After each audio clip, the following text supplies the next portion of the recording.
Hello and welcome to the Let's Talk Azure podcast with your host Sam Foote. And Armstrong. If you're new here, we're a pair of Azure and Microsoft 365 focused IT security professionals. It's episode 23 of season 5. Sam and I had a recent discussion around improving programmatic access using managed identities for Azure Resources. Here are a few things we covered. What is programmatic access?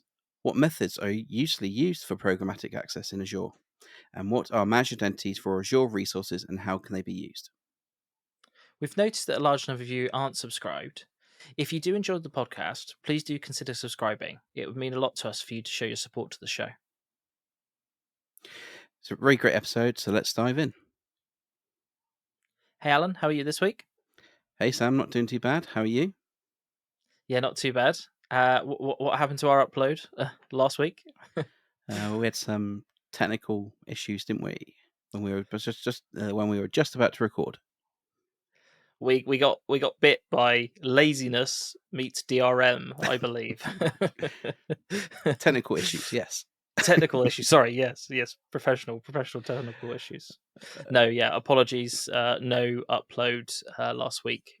Some of the software that we use, we didn't renew licensing of. No, sorry, I didn't renew the licensing of, and it was very confusing working out the DRM and why things weren't working. So Yeah, I it think we wasn't. spent a whole night debugging different things. So yeah, Yeah, was a it bit wasn't confusing. obvious. It was DRM, was it?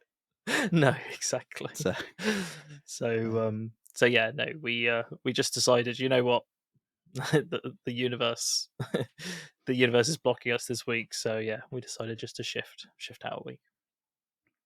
yeah, But but aside it from does break our combo streak, Alan. You know, yeah, it's maybe fine. we'll have It's to do fine. 2 episodes one week. Yeah, it's all good. But No, yeah, it's all good. this week's been all right. It's been hot. It's very hot right now. Recording this episode, so might be short and sweet to get out of this. I think it's really funny because whenever in the UK it's really warm, you obviously people from the UK generally start talking about the weather, and then when you talk to people in other places, like somebody we work with is over in Dubai at the moment, and it's like 48, 50 degrees. So I don't know what the humidity is, but yeah, it's like top trumped basically. So no, but yes. Uh, Unusually warm, which is good. Yeah, it's different heat over there. Of course it is. Yeah, of course it is. Right, Alan, what are we talking about this week?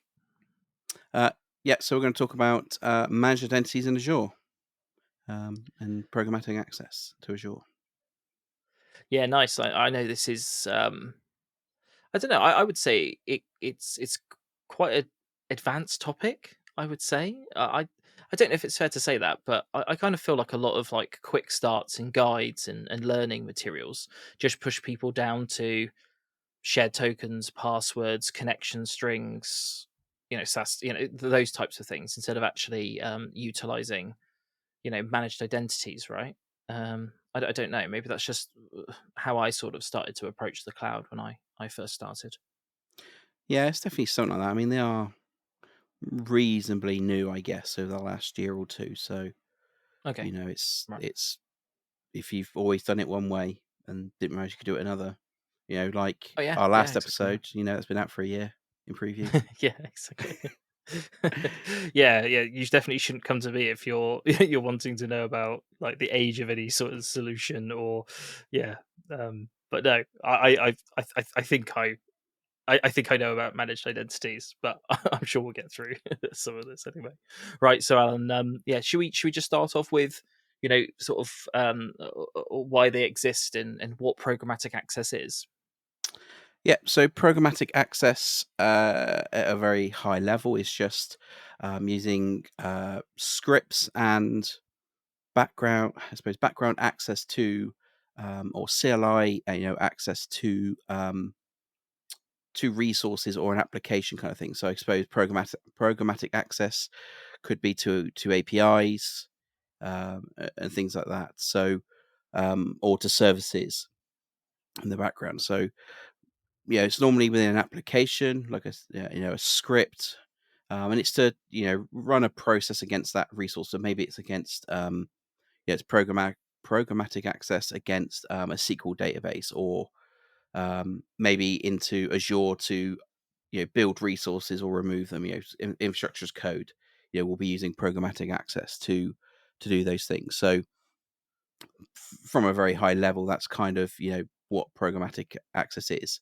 I suppose most people might see that as kind of like we said, it would be in like applications to talk to different services, but also it might just be a PowerShell script to run stuff against Active Directory or AD or anything there. So probably that is a sort of high level, and to gain access to these resources programmatically, um, you have to do some form of authentication. Sometimes you don't, but 90% of the time now you do now need to do some authentication, be that shared keys, um, uh, service principals with secrets or certificates and kind of thing. So yeah. Okay, should we? Can you just give us a brief overview of like the different types of ways that you do gain access, programmatic access to resources?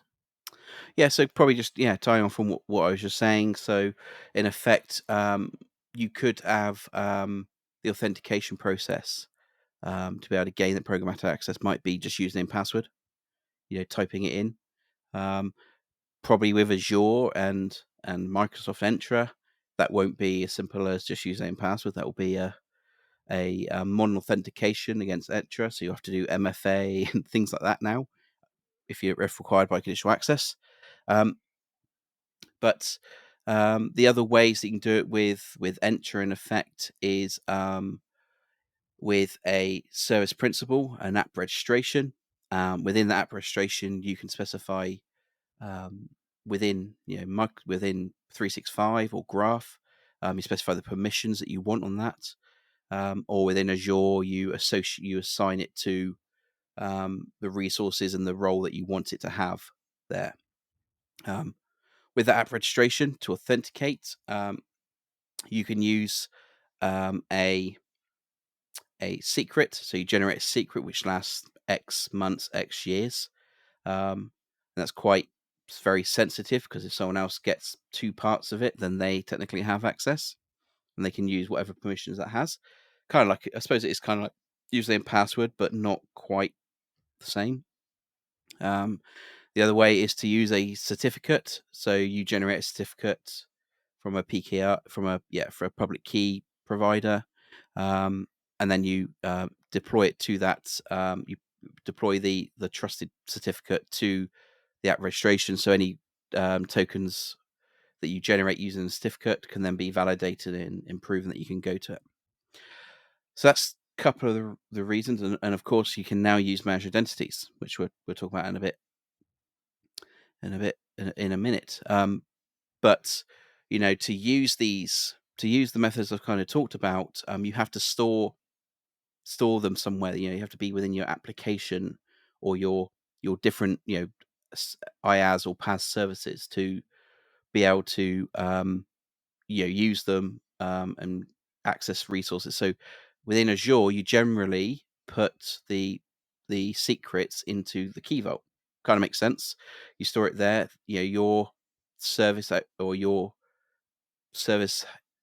Well, it's ironic because actually, technically, you'd probably use a managed identity to go and get the secret now, but that's how we would do it now. But you could use instead of identity, I think you can use access keys to access key vault and things like that. So you'd use that, which means again, if someone gets that key, they can have access to the full key vault kind of thing. So it all can be secure, but there's just risks there of that those keys and connection strings, things like that, all getting you know grabbed, however method, where it's in your application, because you're storing it or you're processing it, and there's a bug vulnerability that maybe someone can reverse it and see that that information.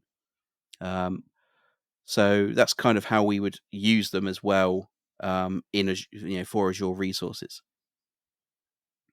So in that scenario, you mentioned putting your database connection string into a key vault and then using an access key to then access that key vault as an example. are you just kicking the can down the road at that point? Are you just adding layers of obfuscation? Because at the end of the day, that access key has to be stored somewhere. Is that embedded in your app config, your code, or it? There needs to be a finite store somewhere, right? Yeah, I mean, the good thing about it being in Key Vault is that multiple applications can then use it. So you don't. It's a good place to. It's stored there, and if you need to, replace it, change it, update the secret, etc., it's done in one place, and then the other application can then use it. And then it's just communication between the Key Vault and the service then that needs that you either need to keep updating individually or not. So you're right, though. It is kind of kicking it down the road a little bit that you're just moving it. Yeah. Security through obscurity. Yeah. Moving the problem somewhere else, kind of thing. Yeah. So, do you want to? I definitely see some risks there, and how those more traditional ways might not be perfect end to end. Do you want to talk about what managed identities are, and what sort of benefits they bring? Yeah, sure. So a managed identity is in effect a app registration in its own form.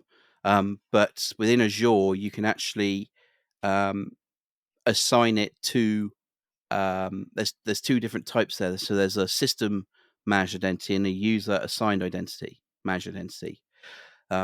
One is based on a resource having an identity, an Enter ID identity in effect at registration solely for itself, or you can have a user assigned managed identities where you can use them in multiple places. So it might be that if you have a cluster, a bunch of logic apps that are accessing all the same resources, you might just want to use one managed identity there across the group rather than having individual ones to manage. So there's different scenarios for both of them. But because that managed identity is in effect assigned to a resource, that allows that resource to then have permissions to other resources without needing to have a secret or a certificate. So it means that if you need to access a key vault to get something, something out of it, like a connection string, you can now use the managed identity for the service to then communicate with it. And in effect, you can specify exactly what it can do within that, with like that access. So it makes it really simple to manage, because also you don't have to worry about rotating the keys. You don't have to forget that, and all of a sudden half your application starts failing because you haven't rotated your key, or it's expired. Expired keys, expired certificates, which can be quite key. It's like DRM and things like that. So yeah, and it's really, really simple to set up. And like I said, it's just starts that communication really easily. One thing I think we've seen it use, Sam, is in app service, where you can have a key vault connection as one of your is it not your is it configuration items, or your um is it configuration items, Yep. the Yeah. parameters or things, isn't it? Yeah. Configuration items. You can bind them to a key vault.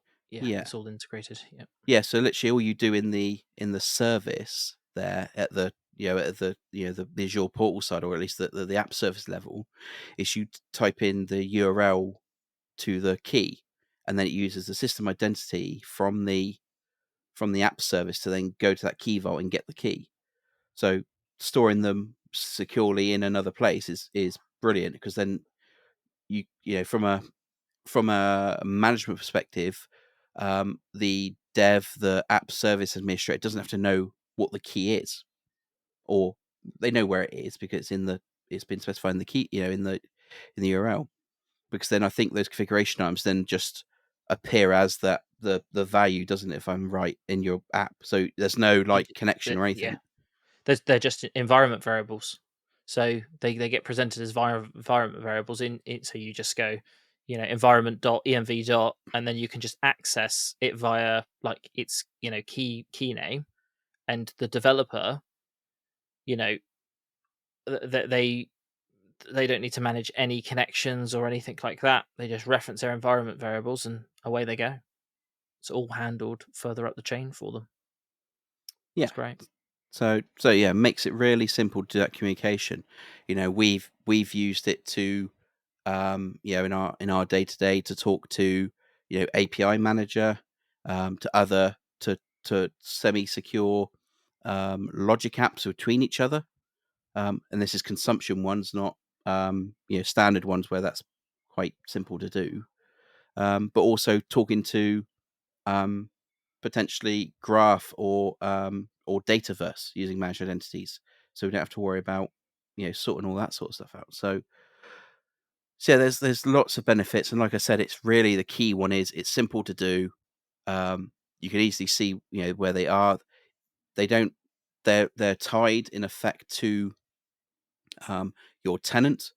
There is something called identity federation, which we can talk about sort of later. Um, but in effect, it means that someone can't steal it. They have to be able to authenticate against your Entra with it.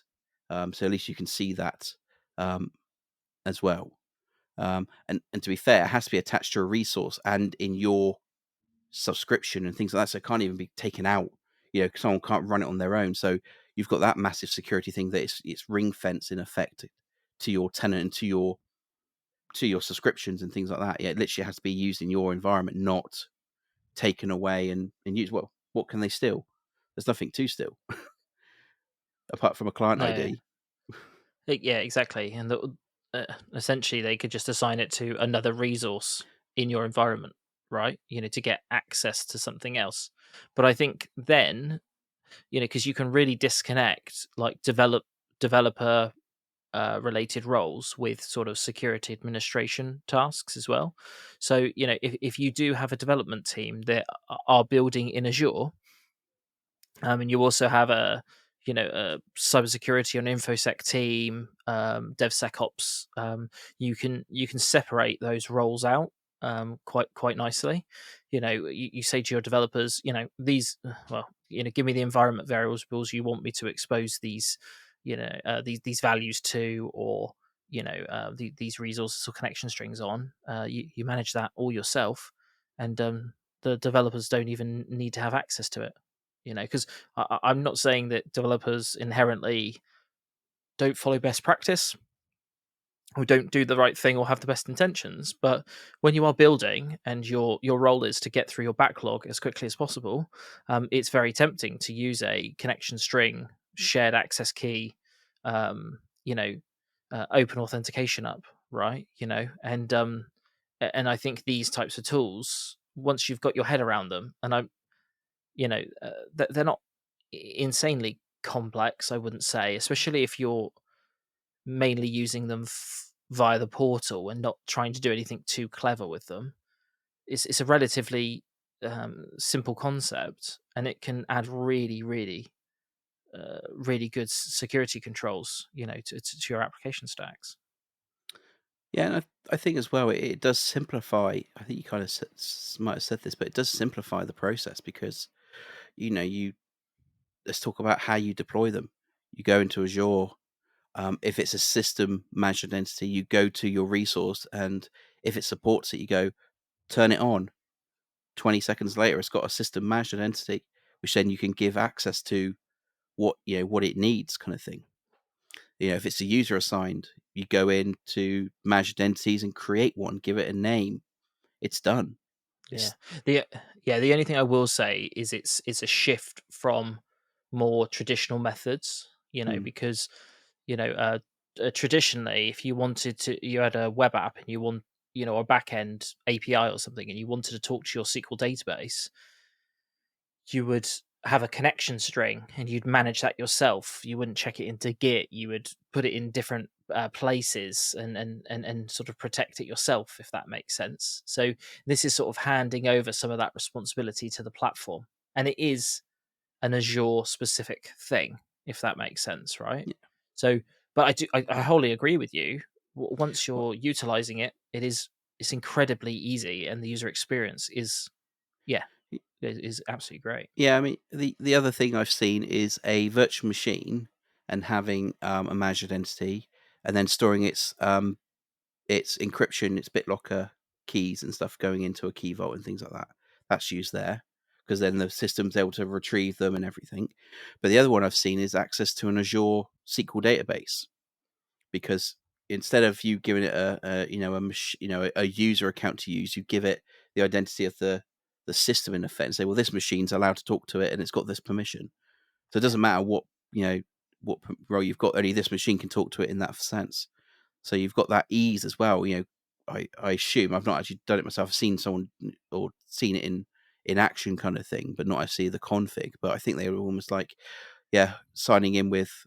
I think even maybe the connector or whatever might actually say, connecting using your managed identity, go as machine, go bang, boom, connected. yeah. And the least you have to manage, the less you can lose or misplace, or because you're essentially, and I know you do have to have trust in these Hmm. systems, right?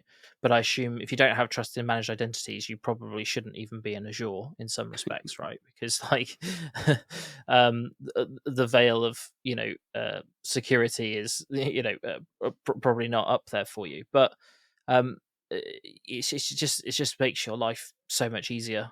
I would say is there are some edge cases. I would say if you're if you are if it's all supported in the portal, and you can do some crazy stuff with managed identities, right? You can OAuth with them, you can pass them through in different ways, and there's no point going into it now, but there's different ways that you can access it, and it can become, if you're not used to that type of authentication, it can be a little bit not confusing, but there is a little bit of a learning curve there. But I do honestly think that the investment of time to get there is going to pay dividends in not just security risk reduction, but also efficiency going forward.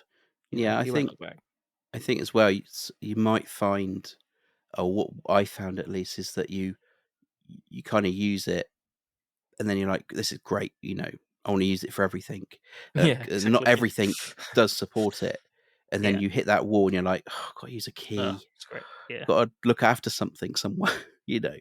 Because I've yeah, had it with Logic apps, because we used to talk to the various resources, like I said, Cosmos DB, and various other things. And some of that was absolutely fine. But when you want to talk to something else, I think it used to be like Azure Monitor, Log Analytics. That was like, nope, right, give me yeah. a key, please. And I'm like, oh, please. They Yeah, have then you got changed to that now. generate.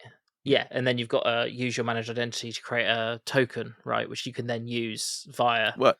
like an API or something. Yeah, Do you see what I mean? So there, so I think when you get into those scenarios, I think you just need to understand authentication in Entra and Azure a little bit more, right? Because if you don't have that base knowledge, if you are just copy and pasting connection strings today, uh, you are going to want to know about generating tokens with Azure, how to OAuth into Entra, basically modern authentication techniques. But if you are building these types of solutions today, that's probably something that you're going to want to know anyway, just as part of your day to day. To be totally honest with you, yeah, and you can build them using templates, Terraform, uh, the open source version of it. I can't remember what it's called now. Open Open Tofu. Tofu. Yeah. Um, and various other things, to push them out. We've done that quite heavily in the past. I've got a new app I'm building. I'm pushing out a managed entity, and then that's communicating with everything, and I can just use it in one hit. Don't have to worry about a Yeah, secret or anything. yeah, It's just it's great when it re-reference it. comes to that. Yeah, it's great. Yeah, 100%. You spoke about that workload identity federation. What's that? Okay, so it's pretty new to me, but actually, a colleague of ours has tested it. But in effect, what you can do is you can actually put an OAuth or an is it an OIDC token, or yeah, it is a token that basically you can trust. So it means that if that is authenticated against that client ID, or a token is brought along using that, that managed identity sort of client ID, it will trust it, which means that you can use resources outside of Azure to communicate with Azure resources using a managed identity.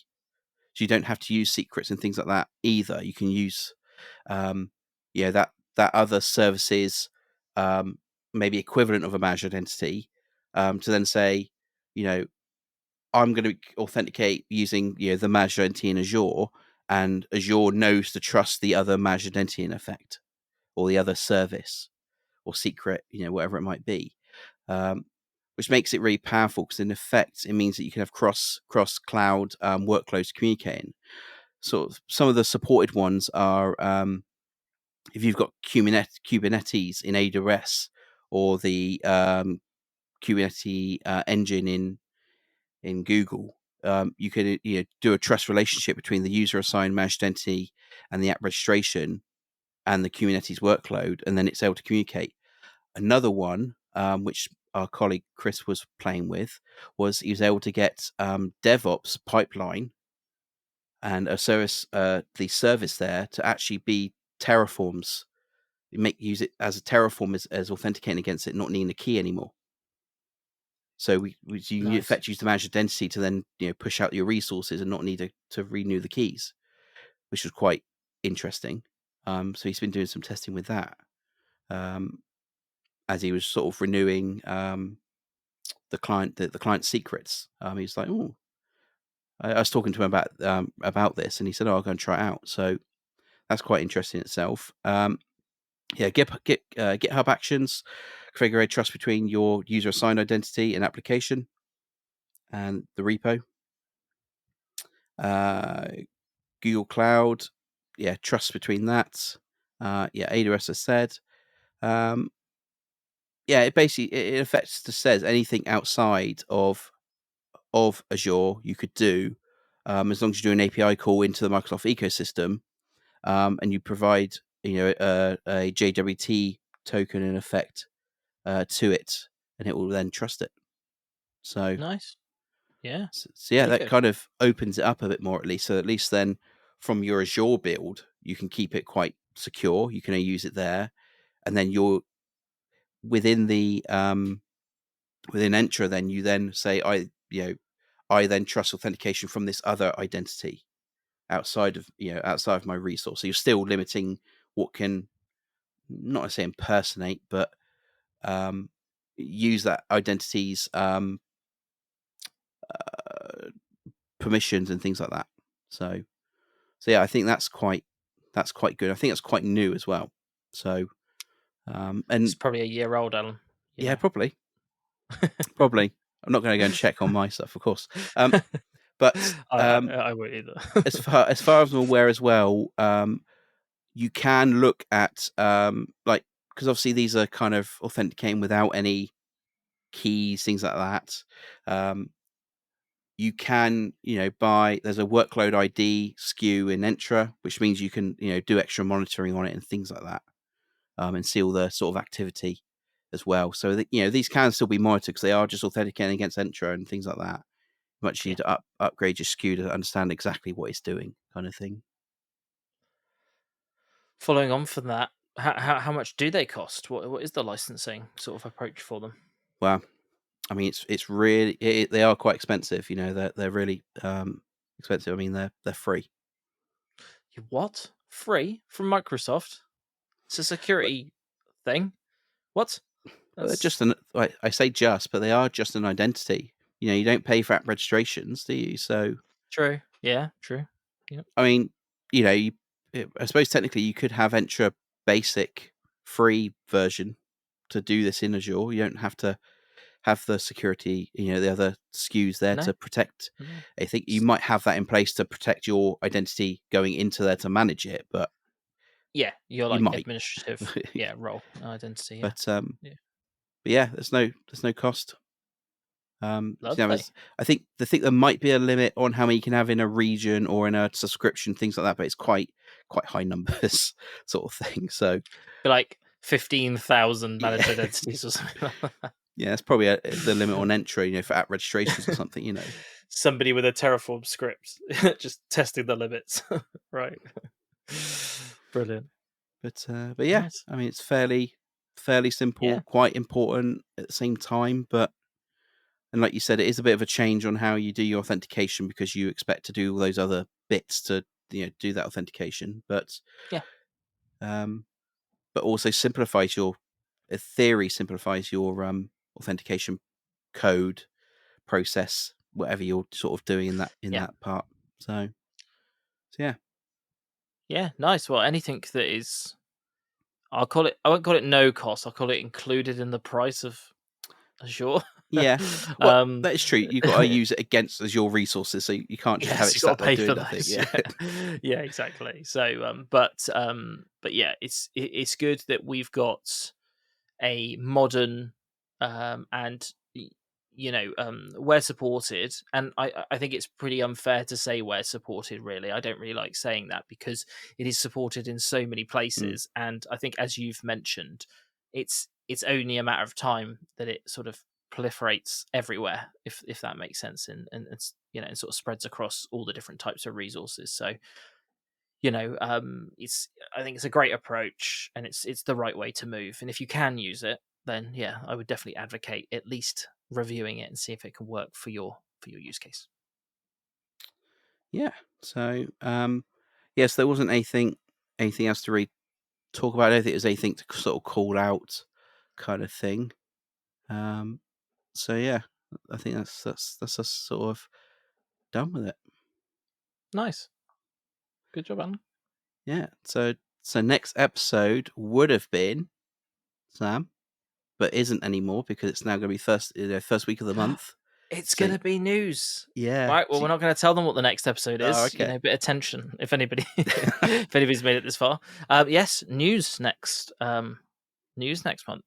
Um, I've got a feeling there's going to be a lot. I haven't looked at the list, but my X feed is alive with updates and changes. So I've got to. I don't know. What you don't Um, think they slowed down from the other bit, the I build and don't. stuff? No, I don't think so. I think I think it just Keeps continues going. and goes. Um, so yeah. So let's do news next time. Great. Cool. Okay, so if you did enjoy this episode, please do consider leaving us a review on Apple and Spotify. Um, if you do have any feedback or suggestions on some of our episodes, we have a link in our show notes to get in contact with us. Yeah, and if you've made it this far, thanks ever so much for listening, and we'll catch you on the next one. Yeah, thanks all.